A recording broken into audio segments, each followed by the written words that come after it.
On one side is Louis Pasteur, a Frenchman in his 50s and a chemist. He's already famous for his work on germs and the conservation of wine. On the other is Robert Koch, a German 20 years his junior. Allez-y toussez, Monsieur Kauffer. A totally unknown country doctor. At this point, they have never met. Yet their confrontation will revolutionize science. At the end of the 19th century, epidemics were decimating populations. Tuberculosis, diphtheria, cholera, and the plague were still as much feared as they had been in the Middle Ages. What caused them? How were they passed on? Scholars were still stuck with the same theories: heredity, insalubrity, or divine punishment. But some pioneers were putting forward a radical idea. What if the bugs that could be observed under a microscope played a role? Their intuition was right. Medicine was about to change forever. Microbes had been revealed as the agents that pass on epidemics. But who was behind this scientific breakthrough? For the French, it was the work of Louis Pasteur, while the Germans were convinced Robert Koch's research was key. Perhaps both of them, or was one against the other? What if their rivalry was the source of this revolution?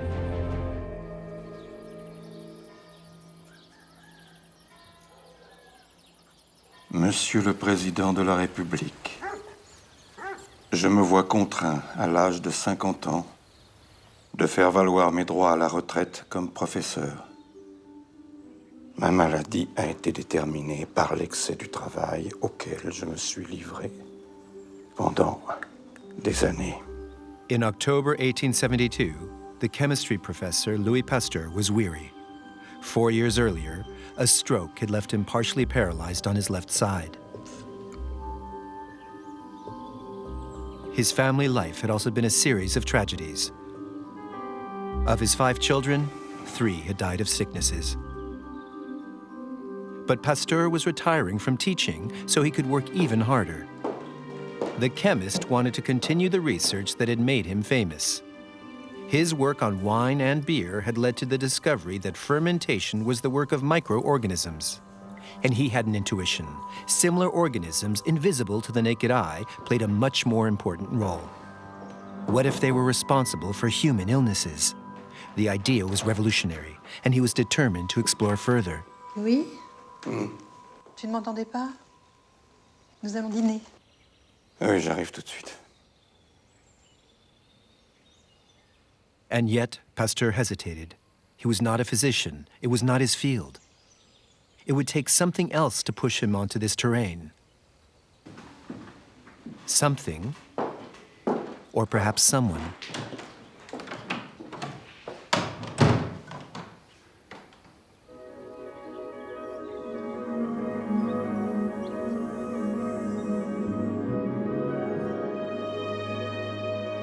A 1,000 kilometers from Arbois, in the little Prussian town of Wolstein, a young country doctor had questions of his own. Allez-y, tendez votre bras. Ça tire.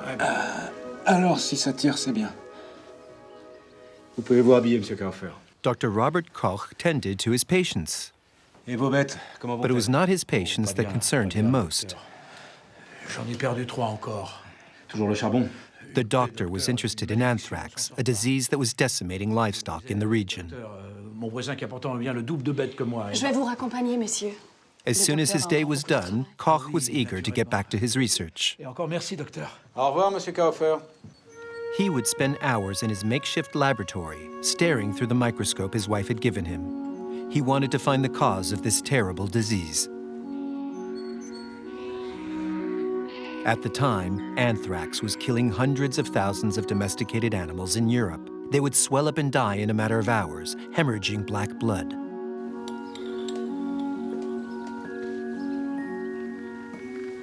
Koch had discovered tiny elongated organisms in the blood of infected animals, bacteria. Could they be the source of the illness? To establish this, they first had to be cultivated and then introduced to a healthy animal. But how?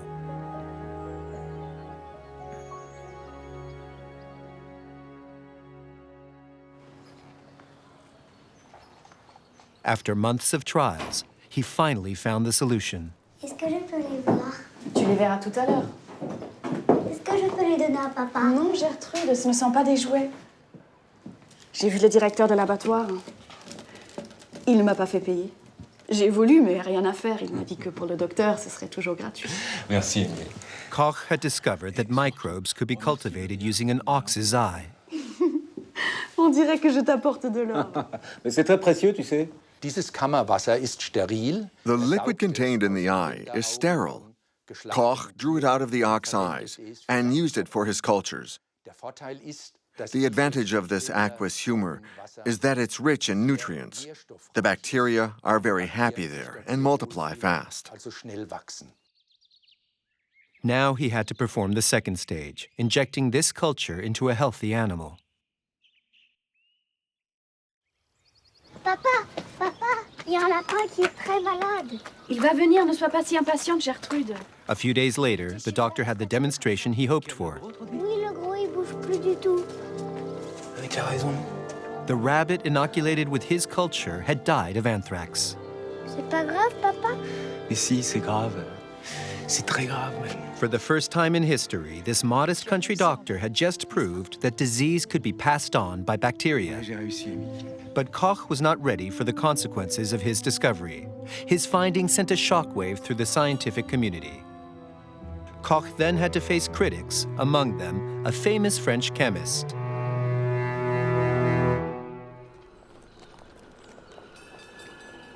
La séance est levée. At the Academy of Medicine in Paris, the newly retired Louis Pasteur was enraged. J'ai la traduction complète depuis hier, et ça n'est pas sérieux. Ces conclusions sont pourtant celles que vous suggériez dans vos travaux, Monsieur Pasteur. Précisément, il n'en dit aucun mot. Vous trouvez ça normal? C'est vraiment lui, Pasteur. It was in fact Pasteur who was the first to state clearly that disease, like fermentation, was due to microbes. And now this totally unknown doctor claimed to have demonstrated that a microbe caused a disease, in this case anthrax. So Pasteur was not best pleased at seeing his theory proved by a humble doctor.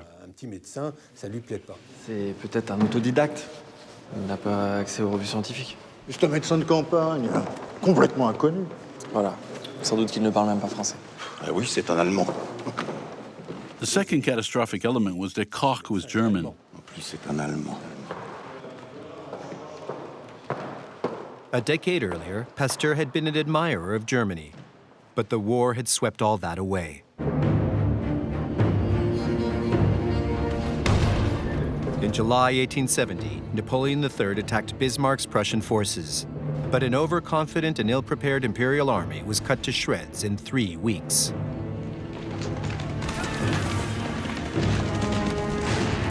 On September 2nd, Napoleon III capitulated. France lost Alsace and Lorraine. Pasteur, who was close to the emperor, was distraught. All of my work to my dying day will bear the epigraph, hated for Prussia, revenge, revenge.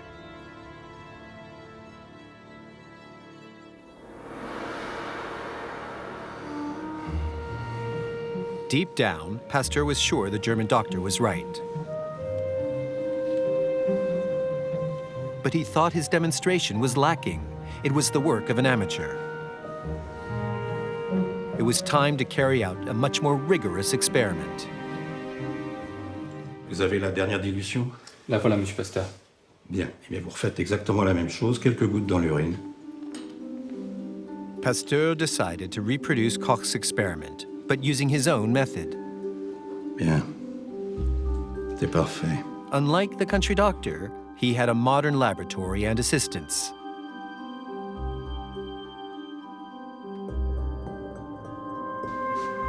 And the results were unequivocal. Koch was right.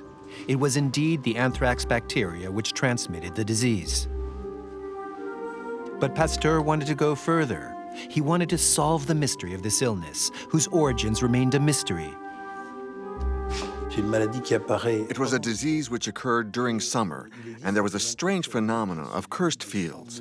These were places where outbreaks were recurrent every year, or at least regularly in the same spot. These places were said to be cursed. Je vous avais bien dit qu'il fallait tourner à droite. Ah, vous êtes têtu, oh. In summer 1878, Pasteur decided to study this phenomenon in the field. Je crois pas, monsieur, parce que tenez, With his new assistant, Dr. Émile Roux, he visited Mr. Manoury, an important farmer in the Chartres region, where anthrax was taking a terrible toll.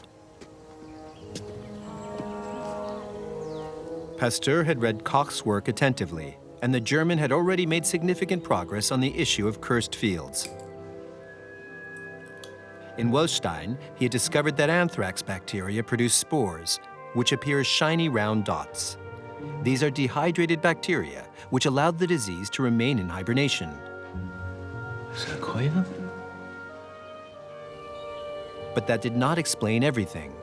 How could these spores remain for several years in the same fields, despite the wind and rain? Pourquoi la terre est-elle plus sombre par ici? C'est là qu'on enterre les pauvres bêtes, alors évidemment, ça fait de l'engrais. Attendez, monsieur Manoury, vous me dites que vous enterrez les bêtes malades dans le champ? Oui, tout le monde fait ça, c'est plus simple. Vous savez, quand vous perdez 30 bêtes d'un coup qui baignent dans leur sang noir, vous n'avez qu'une envie, c'est de les faire disparaître le plus vite possible.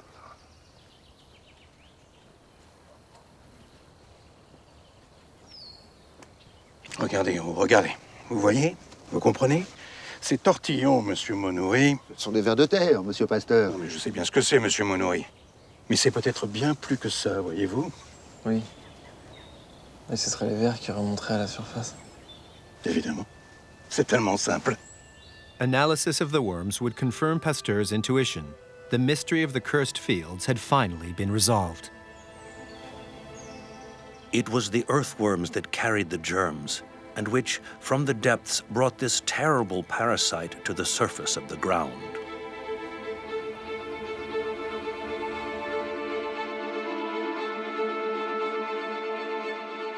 By completing the German doctor's work, the Frenchman's career took a decisive turn. The fight against contagious diseases was underway.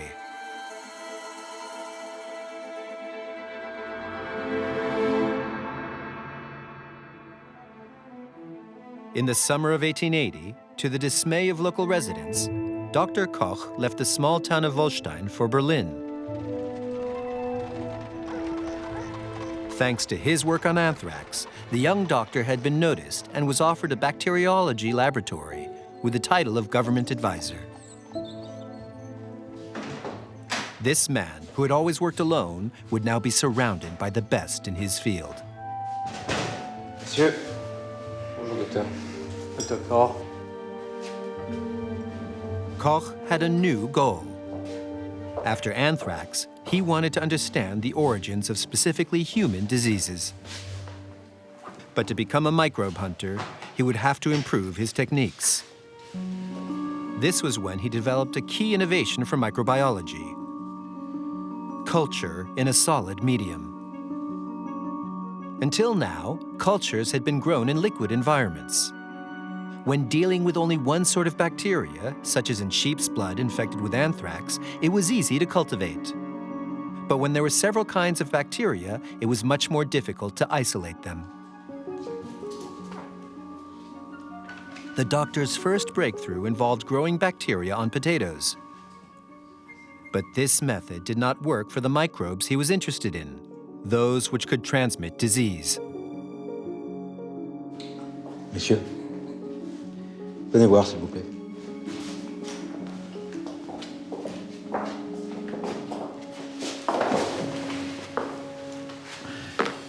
After numerous trials, he finally found the perfect medium. Et donc vous avez utilisé de la gélatine, tout simplement. De la gélatine? Et nous pourrions ainsi cultiver n'importe quelle bactérie? Je le pense, oui. His discovery was revolutionary. This new technique meant that identifying microbes took on a whole new dimension. Ah! Monsieur Pasteur, While the German doctor honed his techniques, the Frenchman was preparing a coup of his own. Et vous êtes Tullier, assistant de Monsieur Pasteur. Bien, tout est prêt, monsieur Rossignol. Nous avons suivi vos dernières instructions à la lettre. Allons-y alors. Suivez-moi. Allons, écartez-vous. On May 5, 1881, Pasteur set out to perform a public experiment on anthrax vaccination. The principle of vaccination had been understood since the end of the 18th century. An English physician, Edward Jenner, had demonstrated that subjects could be protected from smallpox, a very dangerous sickness, by injecting them with pus containing the bacteria of a related but less serious illness, cowpox. Although Jenner had invented vaccination, he didn't know why it worked. Pasteur thought he had found the answer. Smallpox was certainly caused by a microbe, and the vaccine must be a milder form of the same microbe. He had already achieved some results with anthrax when a vet, Mr. Rossignol, challenged him to make a public demonstration. J'espère que vous savez ce que vous faites, Monsieur Pasteur. Nous sacrifions une cinquantaine de moutons. Non, monsieur Rossignol. Vous n'en sacrifiez que la moitié. L'autre moitié sera vaccinée et sauvée par la vaccination. Nous verrons bien. Roux, Tuilier, où en êtes-vous? Nous sommes prêts, Monsieur Pasteur. On May 5th, Pasteur's team carried out the first ever public vaccination program involving 50 sheep.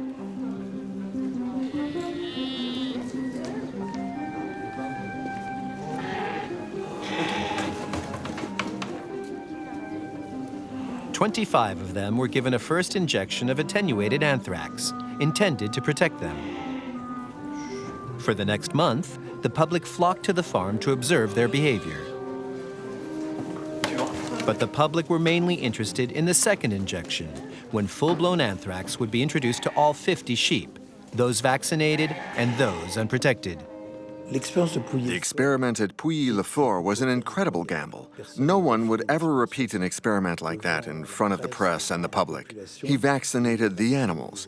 He could easily have destroyed his reputation because experiments like that can go wrong in many ways. He did it anyway.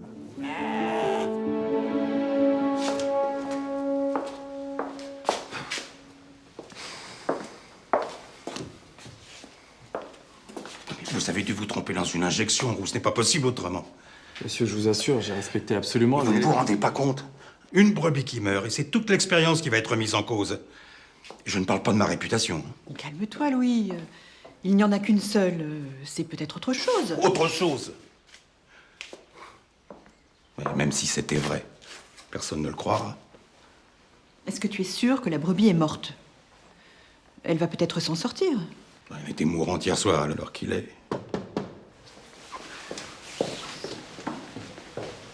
Monsieur, même ainsi, ça reste un taux de réussite exceptionnel. Et vous raisonnez comme un scientifique, Roux. Vous croyez que les gens sont prêts à jouer leur vie à la loterie? Non. Ou ça marche, ou ça ne marche pas. C'est un nouveau télégramme de Melun. C'est Rossignol. La brebis s'est remise. Ah, alors, bah, tu vois bien. On a réussi, Monsieur Pasteur. Évidemment qu'on a réussi. Vous êtes toujours à douter, vous, hein?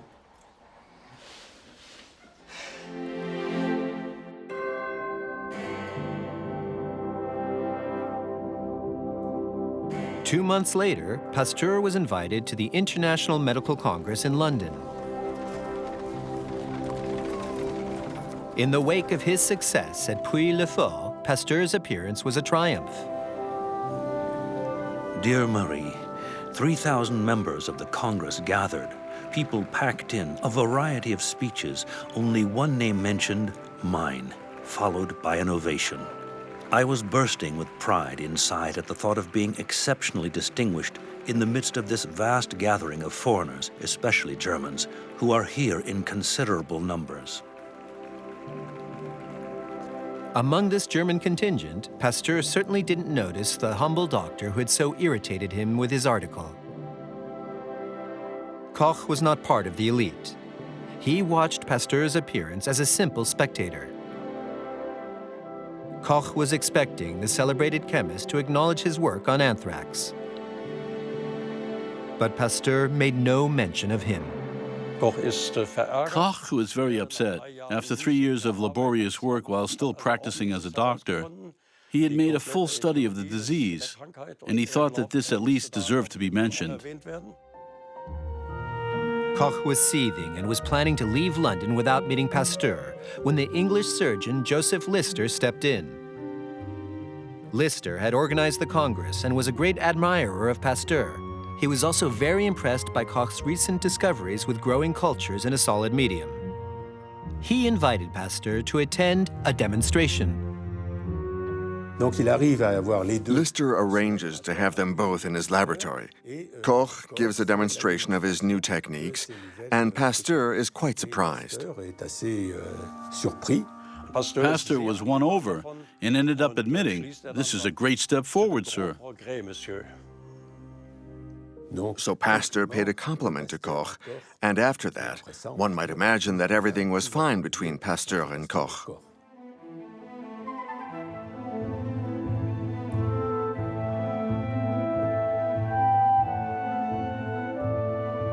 Pasteur cannot isolate the anthrax bacillus. Pasteur's experiment is of no value. It even smacks of naivety. Robert, il est vraiment tard, tu sais. Oui, je sais. His work has led to confusion on many questions that had already been resolved or were about to be. Tu écris depuis ce matin. Amy, laisse-moi tranquille. Viens te coucher. As soon as he was back from London, Koch wrote an article attacking Pasteur's work. Stung by his rebuke, he did what Pasteur had never done. He took on a human disease. He chose the deadliest of the day, tuberculosis. In the age of industrialization, the sickness was widespread in insalubrious neighborhoods. In cities, it killed 1 adult in 3. In certain working districts, it wiped out 60% of children. But where did it come from? Most doctors thought it was hereditary. Koch did not agree and went in search of the microbe. It was a tricky task. These were tiny organisms that grew very slowly and which were difficult to spot, even under the microscope. But Koch was sure he was on the right track. He developed a coloring technique to identify the bacteria. Patiently, day after day, over many months, he closed in on the suspects. On March 24th, 1882, Koch summoned his most eminent colleagues. Mes chers collègues, si je vous ai réunis aujourd'hui, c'est pour évoquer un sujet sur lequel je travaille depuis plusieurs mois. He only told them he would be discussing tuberculosis. La tuberculose est une maladie bien plus dangereuse que la peste qui provoque des ravages. The participants mainly came out of curiosity, but they soon realized they were witnessing an historic moment. L'éventualité d'une bactérie longue comme un... In his usual matter-of-fact manner, Robert Koch told them how he had succeeded in identifying the tuberculosis bacteria. Il peut être affirmé que les bacilles sont donc la cause de la tuberculose. The assistants were stunned. Messieurs, je vous remercie. Tuberculosis had been known since antiquity. Koch had started work on it 7 months previously. This was incredibly fast to identify one of the most dangerous bacteria known to mankind.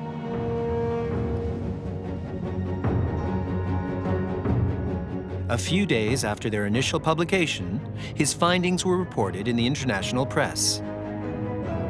The tuberculosis bacteria would soon be known simply as Koch's bacillus.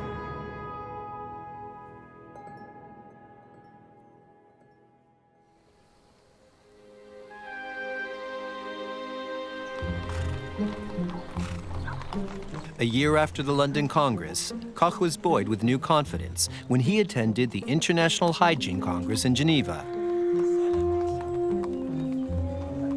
This time, there would not be just one star as in London, but 2. And this time, the Frenchman and the German were not arriving on the same terms. There had been no exchange between them since Koch's harsh criticism in the wake of the London Congress. Robert Koch arrived proudly, thanks to his discovery of the tuberculosis bacillus, while Pasteur was plotting his revenge, having since read Koch's response to his presentation in London. He had already drafted a speech to demolish Koch's critique. Pasteur stayed in the Hôtel des Bergues on the shores of Lake Geneva. For once, he was accompanied by his wife, Marie, who had carefully crafted his speech, along with his young assistant, Louis Tuillier. On the morning of the 5th of September, he spotted Koch, who was staying in the same hotel. They bid one another a silent greeting. Pasteur was saving himself for the Congress. Gentlemen, the committee of this Congress. At 2 p.m., in the hall of the university, Pasteur took to the podium and was met with an ovation. Koch was seated in the front row. Pasteur began his speech in Geneva, describing his work on vaccination against fowl cholera, anthrax, and so on. His speech was quite short. Then all of a sudden, he veered off and attacked Robert Koch. I have encountered, both in France and abroad, some fierce detractors. Permit me to single out among them he whose personal merits most deserves our attention. I'd like to talk about Dr. Koch of Berlin. And he totally ridiculed the arguments that Koch had put forward in his article, and also those put forward by his colleagues. Suddenly, Koch grew angry. He seemed utterly appalled, and he tried to interrupt Pasteur.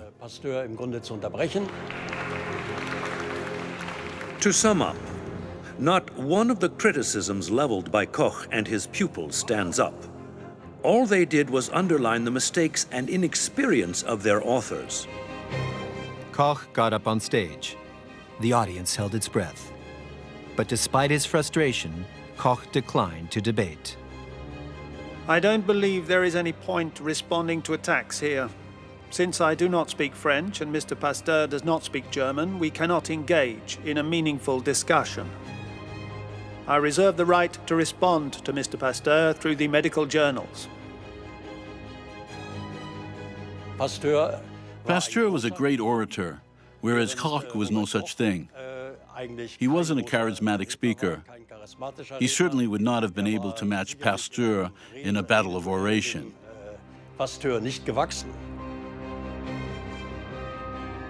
My dear Roux, I won't tell you about Geneva. Tuillier can do that. Everything went well. Koch was greatly ridiculed, quite besmirched.